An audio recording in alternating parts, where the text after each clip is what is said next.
আসসালামু আলাইকুম রহমতুল্লাহি বরাকাত। আলহামদুলিল্লাহ, সালাতু আসসালামু আলা রাসূলিল্লাহ বাদ। সুপ্রিয় দর্শক শ্রোতা ভাই বোন, দেশ কিংবা প্রবাস যে যেখান থেকে আমাকে দেখছেন, আপনাদের সকলকে সাদর আমন্ত্রণ জানাচ্ছি আমাদের এই অত্যন্ত গুরুত্বপূর্ণ সংক্ষিপ্ত লাইভ অনুষ্ঠানে। প্রিয় দর্শক, আপনারা সবাই ইতোমধ্যে জেনে গেছেন আমাদের এই প্রিয় দেশটিতে দীর্ঘদিন পর্যন্ত যে লুটতরাজ চলে আসছিল, যে নানামুখী অবিচার, বৈষম্য এবং অন্যায় আচরণ চলে আসছিল, সেটার বিরুদ্ধে সর্বস্তরের মানুষ দীর্ঘদিন পর্যন্ত তাদের মধ্যে যে জমে থাকা ক্ষোভ, সেটা তারা প্রকাশ করেছে। ছাত্র জনতার গণ আন্দোলনে ইতিমধ্যে আমরা জানি যে সরকার পতন হয়েছে।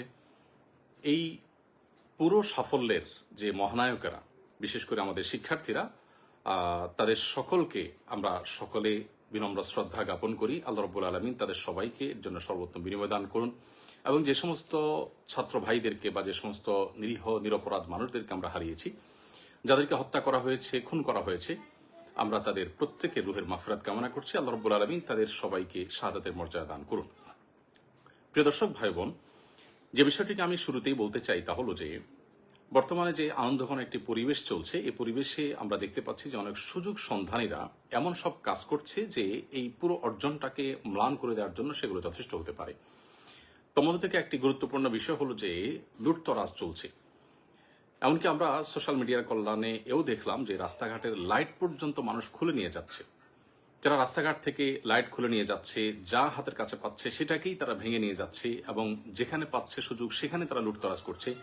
এরা কখনো এদেশের বন্ধু হতে পারে না, এরা দেশের শত্রু। এই মানুষগুলো কখনো শিক্ষার্থী বা প্রকৃত অর্থে যারা আন্দোলনকারী ছিল তারা নয়। এই মানুষগুলো অবশ্যই সুযোগ সন্ধানী এবং এই লুটপাট যে কোনো মূল্যে আমাদেরকে বন্ধ করতে হবে।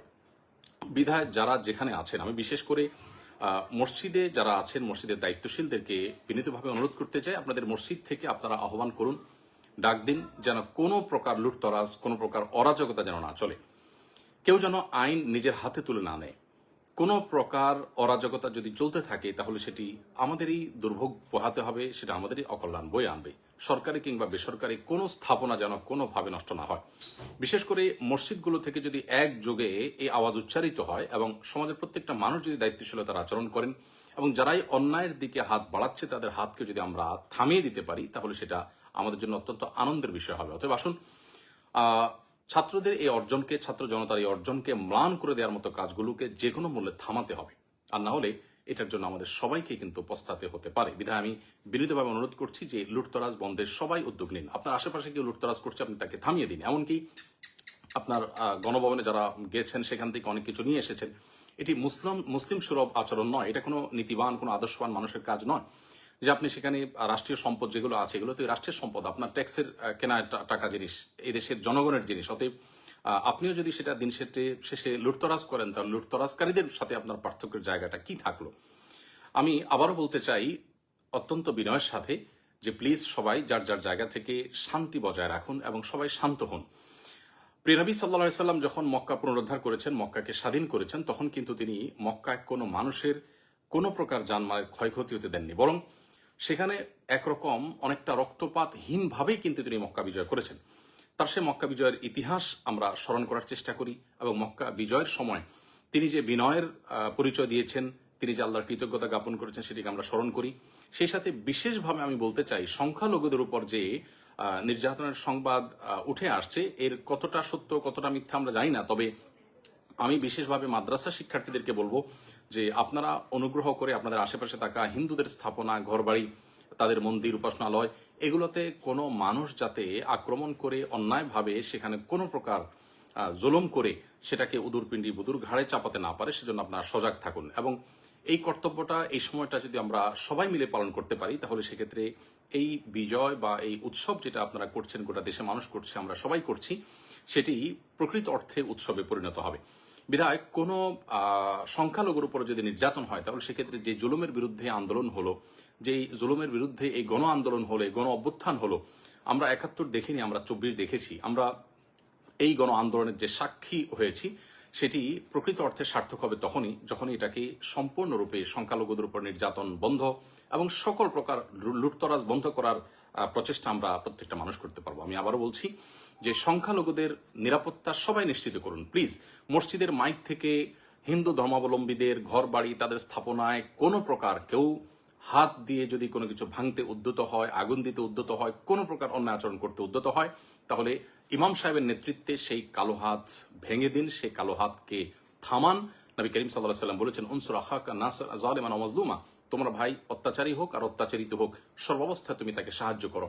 অত্যাচারিত যে তাকে সাহায্য করার অর্থ তো খুবই পরিষ্কার, যিনি অত্যাচারী তাকে সাহায্য করার অর্থ হলো তার অত্যাচার থেকে তার হাতটাকে বন্ধ করে দেওয়া, থামিয়ে দেওয়া, অর্থাৎ তার অত্যাচারকে বন্ধ করার উদ্যোগ নেওয়া। অতএব আসুন প্রতিটা মসজিদের মাইক থেকে সংখ্যালঘুদের রক্ষা, তাদের প্রতি অন্যায় আচরণ যাতে কোনোভাবে না হয় সেগুলো আমরা সতর্ক করি, প্রত্যেকটা মানুষকে সজাগ করি, সবাই যেন চোখ কান খাড়া রাখি এবং সেই সাথে বিশেষভাবে যত প্রকার লুটতরাজ হচ্ছে বা হয়েছে এগুলো যেন বন্ধ হয়। কোনোভাবে রাষ্ট্রীয় কিংবা বেসরকারি কোনো প্রকার স্থাপনায় কেউ যেন কোনোভাবে হাত না দেয়, কোনোভাবে যেন সেটা ভাঙচুর না করে। আমরা আল্লাহকে ভয় করি, দিন শেষে আল্লাহ তাআলার কাছে এগুলোর জন্য জবাবদিহি করতে হবে। সামান্য একটা জিনিস আপনি নিয়ে গেলেন, এর জন্য আপনার জাহান্নামে যেতে হতে পারে। মনে রাখবেন, রাষ্ট্রের সম্পদ এটা কোটি কোটি মানুষের মালিকানাধীন সম্পদ। বিধায় কিয়ামতের ময়দানে এত কোটি মানুষের কাছে আপনি এই দায় কিভাবে পরিশোধ করবেন, এর জবাবদিহি কিভাবে আপনি দিবেন? বিধায় আল্লাহকে ভয় করুন, কোনো প্রকার লুটতরাজ হতে দিবেন না এবং সংখ্যালঘুদের নিরাপত্তা নিশ্চিত করবার জন্য মসজিদের মাইক ব্যবহার করুন, অন্যায়ের বিরুদ্ধে মসজিদের মাইক থেকে আহ্বান করুন, মাদ্রাসার শিক্ষার্থীরা তাদের পাহারাদারি করুন। আবারও বলছি যে প্রিয় নবী সাল্লাল্লাহু আলাইহি ওয়াসাল্লাম মক্কা বিজয়ের পর তিনি কিন্তু কোনো প্রকার আজকের পৃথিবীতে যে বুনো উল্লাস হয়ে থাকে এরকম উল্লাস বা উল্লাসের উন্মাদনা যেটি, এটি কিন্তু তিনি করেননি। আল্লাহ সুবহানাহু ওয়া তাআলা বলেছেন, ইযা জাআ নাসরুল্লাহি ওয়াল ফাতহ, যখন আল্লাহ সাহায্য এবং বিজয় আসে, ওয়ারাইতান নাস ইয়াদখুলুনা ফি দীনিল্লাহি আফওয়াজা, এবং আপনি দেখবেন লোক দলে দলে আল্লাহর দ্বীনে প্রবেশ করছে, অনুগত হচ্ছে, তখন ফাসাব্বিহ বিহামদি রাব্বিকা ওয়াস্তাগফিরহু, আল্লাহ তাআলার তাসবিহ মাখা প্রশংসা আপনি জ্ঞাপন করুন এবং আল্লাহ তাআলার কাছে ইস্তেগফার এবং ক্ষমা প্রার্থনা করুন। একজন মুসলিম বিজয়ের আনন্দে আল্লাহর শুকরিয়া আদায় করবে, বিনয় অবনত হবে এবং নিজেদের কোনো ভুল ত্রুটি হয়ে থাকলে তার জন্য আল্লাহর কাছে ক্ষমা প্রার্থনা করবে। দম্ভ বা অহংকার তারা দেখাবে না। যারা দম্ভ দেখিয়েছে, অহংকার করেছে, তাদের অহংকার এবং দম্ভ কিভাবে চূর্ণ হয়েছে আমরা দেখেছি। আমরাও যদি একই কাজ করি তাহলে একই পরিণতি আমাদেরকে বরণ করতে হবে। যারা জুলুম করেছে, লুটতরাজ করেছে, অবিচার করেছে, বৈষম্য করেছে, সেগুলোর পরিণতি আমরা দেখতে পেয়েছি। আমরাও যদি একই কাজ করি বা আপনারাও যদি সাধারণ মানুষও যদি একই কাজ করেন তাহলে একই পরিণতি আমাদেরকে বরণ করতে হবে। আল্লাহর ভয় আমরা অন্তরে জাগ্রত রাখি। আমি সর্বস্তরের উলামা ইকরামদেরকে এবং সকল সচেতন নাগরিকদেরকে, আমাদের সম্মানিত ফলোয়ারদেরকে বিনীতভাবে অনুরোধ করতে চাই, প্লিজ সবাইকে শান্ত হতে বলুন এবং সকল প্রকার অন্যায়কে থামিয়ে দিন। সেই সাথে এও বলতে চাই যে আমাদের মহান মুক্তিযুদ্ধের যে চেতনা ছিল, বৈষম্যহীন সমাজ ব্যবস্থা গড়ে তোলা এবং প্রত্যেকটা মানুষের অধিকার, ন্যায্য অধিকার তাকে যথাযথভাবে বুঝিয়ে দেওয়া, সেটা যেন পুনঃপ্রতিষ্ঠিত হয়। কোনোভাবেই যেন আমাদের এই দেশে ধর্ম বিদ্বেষী এবং মুসলমানদের প্রতি বিশেষভাবে বিদ্বেষ লালন রাখে, এই সমস্ত মানুষগুলো যাতে কোনোভাবে বর্তমান পরিস্থিতিতে কোনো প্রকার সুযোগ সুবিধা নিতে না পারে। অন্তর্বর্তীকালীন সরকার হোক বা পরবর্তী পদক্ষেপগুলো হোক, সেগুলোতে এদেশের মানুষের ধর্মীয় বিশ্বাস, এদেশের মানুষের মূল্যবোধের প্রতি শ্রদ্ধাশীল আছে, সেই মানুষগুলো যেন দায়িত্বে আসে, সেটি হলো এদেশের কোটি কোটি মানুষের প্রাণের দাবি। অতএব আমরা সেই দাবিটাও যার যার জায়গা থেকে উচ্চারিত করব এবং প্রিয় স্বদেশকে আল্লাহ রাব্বুল আলামিন নিরাপদে রাখুন, ভালো রাখুন, শান্তিতে রাখুন, আমরা সে দোয়া করছি। আবারও বলছি, সকল প্রকার লুটতরাজ, সংখ্যালঘুদের আক্রমণের বিরুদ্ধে আমাদের প্রত্যেককে জিহাদ ঘোষণা করতে হবে এবং প্রত্যেককেই সংখ্যালঘুদের নিরাপত্তার বিষয়টির জন্য বিশেষভাবে কাজ করতে হবে এবং সকল অন্যায়কে বন্ধ করবার জন্য সামাজিকভাবে আমরা সম্মিলিত উদ্যোগ গ্রহণ করতে হবে। মসজিদের মাইকগুলো সচল হয়ে যাক, মাদ্রাসাগুলোর ছাত্ররা সক্রিয় হয়ে যাক, সকল প্রকার স্কুল কলেজের শিক্ষার্থী সহ সকল শান্তিময় মানুষ সক্রিয় হয়ে যান এবং সকল প্রকার অন্যায়কে থামিয়ে দিন। আল্লাহ তাআলা আমাদের সকলকে তৌফিক দান করুন। জাযাকুমুল্লাহ খাইর। আসসালামু আলাইকুম ওয়া রাহমাতুল্লাহি ওয়া বারাকাতুহু।